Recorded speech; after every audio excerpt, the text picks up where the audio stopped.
பிஸ்மில்லாஹிர்ரஹ்மானிர்ரஹீம். வமா ஹலக்னா ஸமாஅ வல் அர்த வமா பைனஹுமா பாத்திலா. வானம் பூமிக்கு நடுவில் இருக்கக்கூடியவைகளை வீணுக்காக வேண்டி நாம் படைக்கவில்லை. தாலிக தன்னுல்லதீன கஃபரு, அது காஃபிர்களுடைய எண்ணம். ஃபவைலுல் லில்லதீன கஃபரு மினன் நார், எவர்கள் காஃபிர்களாக இருக்கிறார்களோ, நிராகரிப்பவர்களாக இருக்கிறார்களோ, அவர்களுக்கு நரகத்தினுடைய நெருப்பினுடைய கேடுதான் இருக்கின்றது. அந்நஜாலுல்லதீன ஆமனு ஆமிலு ஸாலிஹாத்தி கல் முஃஸிதீன ஃபில் அர்த், ஈமான் கொண்டு நல்லமல்கள் செய்யக்கூடியவர்களை பூமியிலே குழப்பம் செய்யக்கூடியவர்களை போல நாம் ஆக்கி விடுவோமா? அல்லது அந்நஜாலுல் முத்தகீன கல் ஃபுஜ்ஜார், நம்மை அஞ்சக்கூடியவர்களை பாவிகளை போல நாம் ஆக்கி விடுவோமா? கிதாபுன் அன்ஸல்நாஹு இலைக்க முபாரக்குன், நாயகமே பாக்கியங்கள் நிறைந்த இந்த வேதத்தை உங்களின் பக்கமாக நாம் அருளினோம். எதற்காக? லியதப்பரு ஆயாத்திஹி, அதனுடைய ஆயத்துகளை அவர்கள் சிந்திப்பதற்காக வேண்டியும், வலியதக்கர, அதனுடைய ஆயத்துகளை கொண்டு அவர்கள் படிப்பினை பெறுவதற்காகவும், ஒலியதக்கர உலுல் அல்பாப், அறிவார்ந்த மக்கள் அவர்கள் சிந்திப்பதற்காக வேண்டியும் தான் வேதத்தை, பாக்கியங்கள் நிறைந்த வேதத்தை உங்களின் பக்கமாக நாம் அருளினோம் என்று அல்லாஹ் சொல்லுகிறான். இதில் அல்லாஹ் தஆலா என்ன பேசுகின்றான் அப்படின்னு பார்த்தீங்கன்னா, அல்லாஹ்வால் படைக்கப்பட்ட படைப்புகள் அது எதுவாக இருந்தாலும் சரி, அது வீணுக்காக வேண்டி அல்லாஹ் படைக்கவில்லை. அல்லாஹ் ரப்பல் ஆலமீன் தேவையில்லாமல் எந்த ஒரு படைப்பையும் அல்லாஹ் படைக்கவில்லை. உலகத்திலே படைக்கப்பட்ட, பிரபஞ்சத்திலே படைக்கப்பட்ட எல்லா படைப்புகளும் காலிக்காகிய அல்லாஹுவை வணங்குவதற்காக வேண்டிதான் அல்லாஹ் தஆலா படைத்தான். அல்லாஹ்வுடைய மக்லூக்குகள் எல்லாமே அல்லாஹ்வை வணங்கி கொண்டுதான் இருக்கின்றது. ஒரு நேரம் வரும், அந்த நேரத்தில் யார் இதை ஏற்றுக்கொண்டார்களோ அவர்களுடைய தலை உயர்ந்து நிற்கும். யார் இதை ஏற்றுக்கொள்ளவில்லையோ அவர்களுக்கு கடுமையான வேதனை கிடைக்கும். காஃபிருங்க என்ன நினைக்கிறாங்க அப்படின்னு சொன்னால், துனியாவில் மனிதனை எல்லாம் இப்படியே ஏதோ படைச்சி விட்டுட்டான் அப்படின்னு சொல்லி நினைக்கிறாங்க. எந்த ஒரு நோக்கமும் இல்லாமல், எந்த ஒரு இதுவும் இல்லாமல் அப்படியே சும்மா. அல்லாஹ் குர்ஆனில் வேற ஒரு ஆயத்தில் கூட அல்லாஹ் பேசும்போது, அஃபஹஸிபத்தும் அன்னமா ஹலக்னாக்கும் அபஸா, நீங்கள் என்ன நினச்சிக்கிட்டீங்க, உங்களை எல்லாம் வெட்டித்தனமாக படைச்சி விட்டுட்டேன்னு நினச்சி வச்சுக்கிட்டீங்களா? வண்ணக்கும் இலைனா லா துர்ஜஊன், நீங்கள் எல்லாம் நம்மிடத்தில் வரமாட்டீங்களா? அப்படி சொல்லி அல்லாஹ் ரப்பல் ஆலமீன் பேசுகின்றான். காஃபிர்களுடைய எண்ணம், ஆண்டவன் சும்மா அப்படியே ஏதோ படைச்சி விட்டுட்டான். இந்த தீக்காக்காரங்க சொல்கிற மாதிரி எல்லாம் இயற்கை, வானம் உருவானது இயற்கை, பூமி உருவானது இயற்கை, மனிதன் உருவானது இயற்கை, ஒரு நாளைக்கு மூத்தா போயிட்டு அதோட சாப்டர் க்ளோஸ் அப்படி சொல்கிறாங்களே. அந்த மாதிரி தான் காஃபிர்கள் ஒரு சாரார் அப்படி தான் நினைக்கிறாங்க. அவங்க ஆண்டவன் அப்படியே ஏதோ சும்மா படைச்சு விட்டுட்டான், மறுமை என்று ஒன்று இல்லை, மறு வாழ்க்கை என்பது ஒன்று இல்லை, ஆகிரத் என்பது ஒன்று இல்லை அப்படின்னு சொல்லி நினைக்கிறாங்க. ஆனால் இது முற்றிலும் தவறான எண்ணம். அதைத்தான் அல்லாஹ் சொல்கிறான், தாலிக தன்னுல்லதீன கஃபரு, இது காஃபிருடைய எண்ணம். மறுமை கிடையாதுன்னு சொல்லி நினைக்கிறானே, அது காஃபிருடைய எண்ணம். இந்த மாதிரி எண்ணம் கொண்ட அந்த காஃபிருக்கெல்லாம் ஃபவைலுல் லில்லதீன கஃபரு மினன் நார், அந்த காஃபிருக்கெல்லாம் கியாமத்துடைய நாளன்னைக்கு நரகத்தினுடைய நெருப்பினுடைய கேடுதான் காத்து கொண்டு இருக்கின்றது. காரணம் என்ன அப்படின்னு சொன்னால், அவன் ஆகிரத்தை நம்பவில்லை, மறுமையை நம்பவில்லை, அல்லாஹ்வை நம்பவில்லை. அதனால் அல்லாஹ் தஆலாவுடைய மலக்குகளால் மூட்டப்பட்ட அந்த நரக நெருப்பு, அதிலே அவர்கள் எரிக்கப்படுவார்கள். ஸோ அதனால் அவர்களுக்கு கேடுதான், நரக நெருப்பினுடைய கேடுதான். ஃபவைலுல் லில்லதீன கஃபரு மினன் நார் என்று அல்லாஹ் ரப்பல் ஆலமீன் பேசுகிறான். பிறகு அடுத்த ஆயத்து, அம் நஜாலுல்லதீன ஆமனு ஆமிலு ஸாலிஹாத்தி கல் முஃஸிதீன ஃபில் அர்த். இந்த ஆயத்தில் அல்லாஹ் ரப்பல் ஆலமீன் என்ன சொல்லுகிறான் அப்படின்னு சொன்னால், அல்லாஹ்வை நம்பிய ஈமான்தாரி அவனும், பூமியிலே குழப்பம் செய்யக்கூடியவனும், அல்லாஹ்வை அஞ்சக்கூடிய தக்வாதாரி அவனும் பாவம் செய்யக்கூடிய பாவியும் அல்லாஹ் ஒரே மாதிரியாக ஆக்கி விடுவானா? ஒரே மாதிரியாக ஆக்கி விடுவானா? கியாமத் நாள் என்று ஒன்று வரவே போறது இல்லை அப்படின்னு சொன்னா, அப்ப நல்லவன் கெட்டவன் ரெண்டு பேரும் ஒரே மாதிரி ஆயிடுவாங்களே. நல்லவன் கெட்டவன் ரெண்டு பேரும் உலகத்துல ஒரே மாதிரி தானே இருக்கிறாங்க. என்ன வித்தியாசம் இருக்கிறது? மறுமை என்று இது ஒரு நியாயம் இல்லாத தர்மம் இல்லாத ஒரு விஷயம் இல்லையா? கியாமத் நாள் என்பது கண்டிப்பாக வர இருக்கிறது. கியாமத் நாள்னு ஒன்று வந்தாதான் அப்போ நன்மை செஞ்சவனுக்கு சொர்க்கம், பாவம் செஞ்சவனுக்கு நரகம், இப்படி அல்லாஹ் கொடுப்பான். நம்ம அறிவால கொஞ்சம் சிந்திச்சு பார்த்தாலே நமக்கு புரியும். ஆகிரத்துன்னு ஒன்று இருக்கு, மறுமை என்று ஒன்று இருக்கின்றது அப்படிங்கிறது நமக்கு தெரியும். நாம் துனியாவில் பார்க்கிறோம் இல்லையா?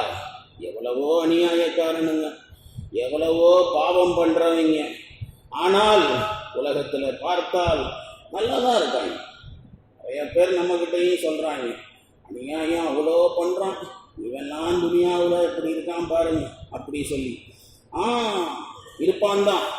நிறைய செல்வம் கொடுக்கப்பட்டு இருக்கிறார்கள், நிறைய பிள்ளைகள், வசதி வாய்ப்பு, ப்ராப்பர்ட்டி, அது இது எல்லாம் எல்லாம் கொடுத்து வச்சிருக்கிறான் துனியாவில் எல்லாம்.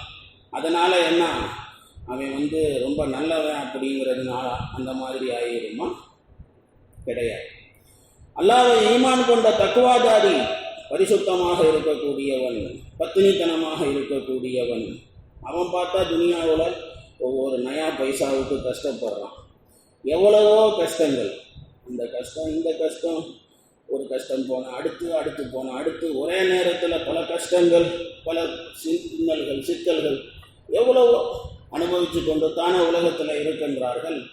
அப்போ என்னங்க, நல்லவனும் கெட்டவனும் வித்தியாசம் இல்லையா? அப்படின்னா துனியாவோட அப்படிதான். ஆனால் அலீமுன் ஹக்கீமுன் ஆதிலுன் அல்லாஹ் இருக்கின்றானே, அவனுடைய ஹிக்மத் என்ன அப்படின்னு சொன்னால், ஒரு நேரம் வரும், அந்த நேரத்தில் இந்த நமக்கு ஹராம் இருக்கிறாங்களே நன்றி கெட்டவர்கள், அல்லாஹ்வால் படைக்கப்பட்டு அல்லாஹ்வினுடைய நேமத்துகளை அனுபவித்து கொண்டு அல்லாஹ்வுக்கு மாறு செய்து கொண்டு இருக்கிறார்களே, இவங்களுக்கெல்லாம் தண்டனை இருக்கிறது. அதுக்கு ஆகிரத்துன்னு ஒன்று இருக்கு. யார் சபரோட பொறுமையோட இருந்து அல்லாஹ் கொடுத்ததுக்கு நன்றி செலுத்தி அல்லாஹ்வுக்கு கட்டுப்பட்டு நல்லோர்களாக வாழுகிறார்களோ அவர்களுக்கும் கூலி அல்லாஹ் தஆலா மறுமையிலே வைத்திருக்கிறான். ஸோ இதெல்லாம் நடக்கணும் அப்படின்னு சொன்னால் ஆகிரத்துன்னு ஒன்று இருந்து தான் ஆகணும்.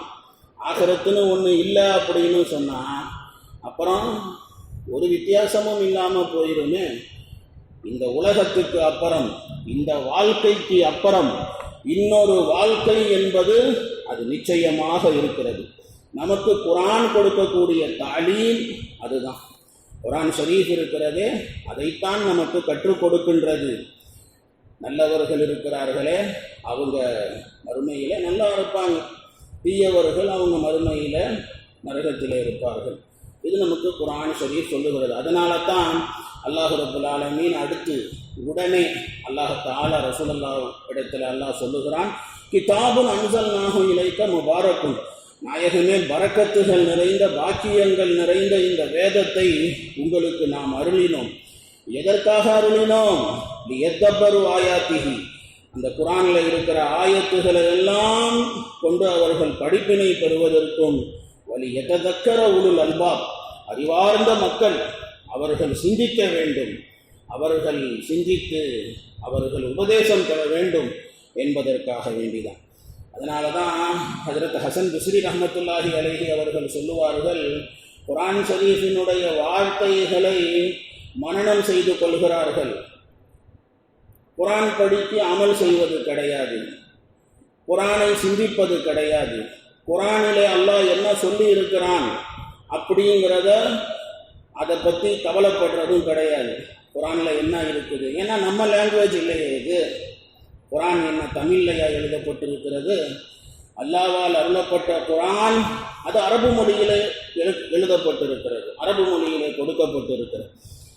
அப்போ அதை விளங்கணும் அப்படின்னு சொன்னால் குர்ஆனுடைய விளக்கங்கள் சொல்லப்படும் சபைகள், உலமாக்கள் கிதாபுகள் மூலமாக இப்படியெல்லாம் முயற்சி செய்தால்தான் குர்ஆனுடைய விளக்கம் கிடைக்கும். ஆனால் பார்த்தா மக்கள் பார்த்தீங்கன்னா முழு குர்ஆன் படிச்சுட்டேங்க அப்படின்னு சொல்லுவாங்க. ஏதாவது மௌத்தா போன வீட்டுக்கு போனோம்னா 10 குர்ஆன் ஓதியிருக்கிறோம், 20 குர்ஆன் ஓதியிருக்கிறோம், 40 குர்ஆன் ஓதியிருக்கிறோம், 50 குர்ஆன் ஓதியிருக்கிறோம். ஒரு அல்ஹம்துலில்லாஹ் ரப்பில் ஆலமீன் அல்லாஹ் என்ன சொல்கிறான் தெரியுமா? ஒன்றும் தெரியாது. ஓதியிருக்கோம், சும்மா படித்தா போருமா? அப்படி கிடையாது. குர்ஆனை படிப்பது எவ்வளவு முக்கியமோ அதே போல் குர்ஆனினுடைய உபதேசங்களை சிந்திக்க வேண்டும். அல்லாஹ்வினுடைய கட்டளைகள் என்ன அப்படிங்கிறத அதில் பார்க்க வேண்டும். குர்ஆனுடைய ஒவ்வொரு வார்த்தையும் இருக்கிறது, அது ஹிதாயத்துடைய வார்த்தை. சாதாரணமான மனிதனுடைய நாவிலே இருந்து வரக்கூடிய வார்த்தைகள் கிடையாது. மனிதனுடைய நாவிலே இருந்து வரக்கூடிய வார்த்தைகளுக்கு ஹிதாயத்து கேரண்டி இல்லை. ஆனால் அல்லாஹ்வுடைய குர்ஆனுடைய வார்த்தை லஃப்ஸ் ப லஃப்ஸ், ஒவ்வொரு வார்த்தைக்கும் அதில் ஹிதாயத்தை எல்லாம் வைத்திருக்கிறாங்க. குர்ஆனை நம்ம கவனிக்கிறதே இல்லையே. எவனோ ஒருத்தன் புரியாத ஊரில் இருந்து ஒரு கடுதாசி ஒன்று எழுதுனான்னு வைங்களேன், உடனே என்ன பண்ணுவோம்? தெரிஞ்ச ஆளுகிட்ட போய் இதில் என்ன எழுதியிருக்கான் படித்து சொல்லு அப்படி சொல்லுவோம். அது என்னான்னு நம்ம புரிஞ்சுக்கிறதுக்கு முயற்சி பண்ணுவோம். அந்த மாதிரி ஒரு முயற்சியும் பண்ணுறது இல்லையே. ஆனால் அல்லாஹ் குர்ஆனில் என்ன சொல்கிறான்? கிதாபுன் அன்ஸல்நாஹு இலைக முபாரக்குன், நாயகமே இந்த வேதத்தை, பாக்கியம் நிறைந்த வேதம், இதை உங்களுக்கு அருளினோம். எதுக்கு அருளினோம்? லியதப்பரு ஆயாத்திஹி, அதனுடைய ஆயத்துகளை எல்லாம் கொண்டு அவங்க படிப்பினை பெற வேண்டும். வலியதக்கர உலுல் அல்பாப், அறிவார்ந்த மக்கள் சிந்திக்க வேண்டும். அல்லாஹ் குர்ஆனில் என்ன சொல்லுகின்றான், அல்லாஹ் என்ன நமக்கு கட்டளையிடுகிறான், அதையெல்லாம் நாம் விளங்க வேண்டும். குர்ஆனுடைய விளக்கங்களை ஒருத்தன் படிக்க ஆரம்பிச்சுட்டான்னு சொன்னான், அவனுக்கு ஹிதாயத்து கேரண்டி, நிச்சயமாக கேரண்டி. அல்லாஹ் தஆலா அப்படிதான் இந்த குர்ஆனை அல்லாஹ் ஆக்கிறது. தாலிகல் கிதாபு லா ரைப ஃபீஹி ஹுதல் லில் முத்தகீன், தக்வா உள்ளவர்களுக்கு ஹிதாயத்து கொடுக்கக்கூடியது குர்ஆன். அதனால் குர்ஆனை சிந்திக்க சொல்லி ஹசன் பிஸ்ரி ரஹ்மத்துல்லாஹி அலைஹி அவர்கள் கூறுகிறார்கள். அடுத்து அல்லாஹ் தஆலா வஹபனா லி தாவூத சுலைமான் நீமல் அப்து இன்னஹு அவ்வாப் இது உரித அலைஹி பில் அஷிய்ய சாஃபினாத்துல் ஜியாத், அதில் ஹஜ்ரத் சுலைமான் அலைஹிஸ்ஸலாம் அவர்களினுடைய ஒரு வாக்கியா, ஒரு சரித்திரத்தை அல்லாஹ் பேசுகிறான். இன்ஷா அல்லாஹ் அடுத்து பார்க்கலாம். சுப்ஹானல்லாஹி வபிஹம்திஹி சுப்ஹானக அல்லாஹும்ம வபிஹம்திக நஷ்ஹது அன் லா இலாஹா இல்லா அன்த நஸ்தக்ஃபிருக வ நதூபு இலைக்.